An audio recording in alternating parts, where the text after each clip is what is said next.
Royal Adelaide Hospital. A soft, regular beeping sound. The low murmur of voices.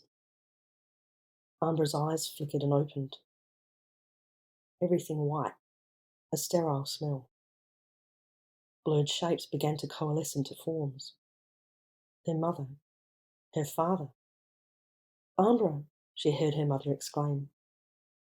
Her mother's hand on her cheek. Ambra's eyes focused. "Mum?" Her father squeezed her hand. "Dad? Where's Jevon?" mumbled Ambra through swollen lips. "He's here at the hospital. He was only transferred here this morning and he has been sedated. Once he comes out of that, he has to have a checkup and then he'll be able to come and see you," said Robert Lightstone. "How did he was stuck in a game on the bottom of the sea." "Yes," said Robert, glancing at Lillian. "He was, but he managed to break out, take over the ship and navigate it to the surface. He's safe now." The Lightstones had resolved not to tell Ambra about the accident Jevon had witnessed, or Umiko's death, until she'd had more time to recover. Ambra lay back into her pillow. She squinted, her eyes darting about the room. "How'd I get here?" "A truck driver found you in the middle of the Nullarbor on the side of the air highway. He called the Royal Flying Doctor Service, who flew you here." "God, how long have I been here?" "A few days. Can you remember what happened, love?"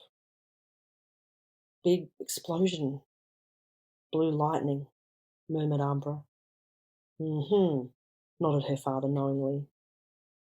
Her chest jumped as she began to remember. "Is he dead? Is he really gone?" she gasped as the machine monitoring her heart rate spiked. "Our Nautilus nemesis Necro? He is definitely no more," said her father.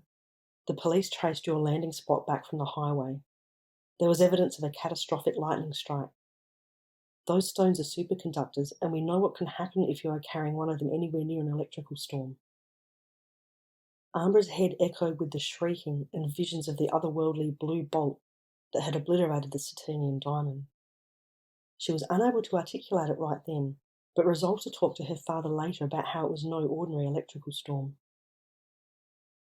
"He was going to kill me, drown me," a sob rose in Ambra's throat. "But he didn't, and you stopped him," soothed her mother, caressing Ambra's forehead. In her mind's eye, Ambra saw two men fighting, the land split and fall, a massive chunk of ice carrying a speck of red into the deep blue. "So did the American, the man in red in Svalbard. He might be dead, but he might still be out there. Has he been found? Is anyone looking for him?" "I think you mean Agent Adams," said Robert Lightstone. "One of our contacts has operatives investigating on the ground in the Arctic right now." "You don't understand." "What Necro was going to do, what he could have done," said Ambra. "He didn't just want the diamond to stop MAGE. Umiko told me he'd made some sort of earthquake machine. He was trying it out on the sea floor." Her parents were looking at her, not comprehending. "He needed the Saturnian diamond from MAGE to make it work properly. He needed a superconductor to make a quake big enough that the world would flood," said Ambra. Lillian looked at Robert. "She might be delirious from the shock and exposure," she said. "I am not. He said he'd been experimenting. Trials with some success. Didn't Quill or Umiko tell you about what Necro had been building?" said Ambra. "Quill has been busy helping the Ondans and removing Nefaria from power in Nautila, and I haven't had a chance to speak to him since Venice," said Lillian Lightstone. "We've only spoken to a man who heads an organisation based in Tokyo called the True Illusion Agency that was investigating all of this.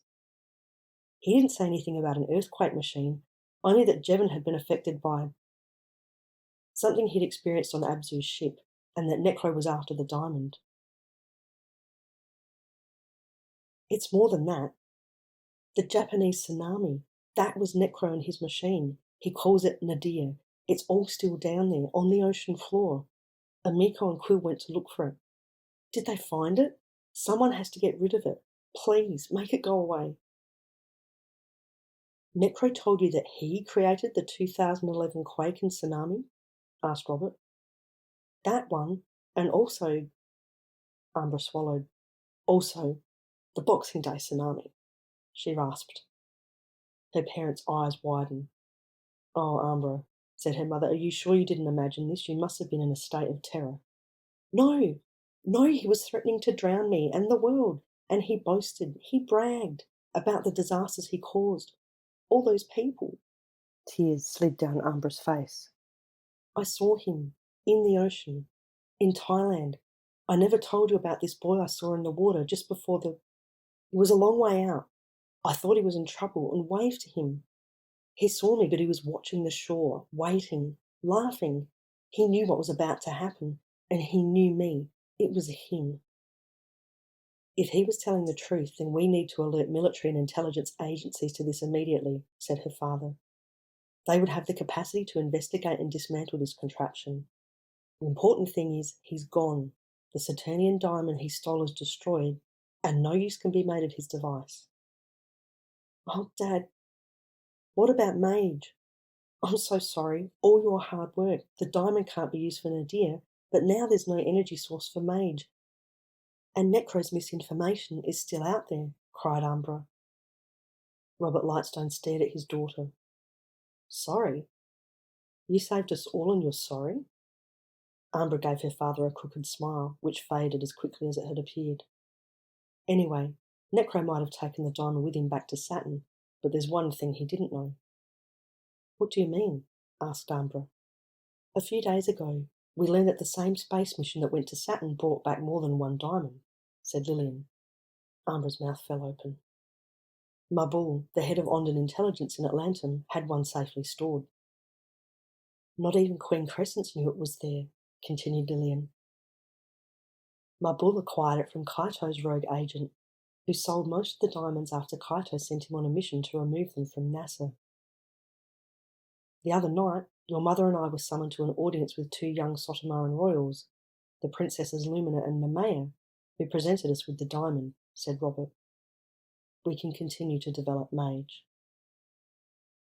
Through tears of relief, Ambra's face creased into the most radiant smile her parents had seen in a long time. They let her smile, even as she said, I can't wait to tell Amiko.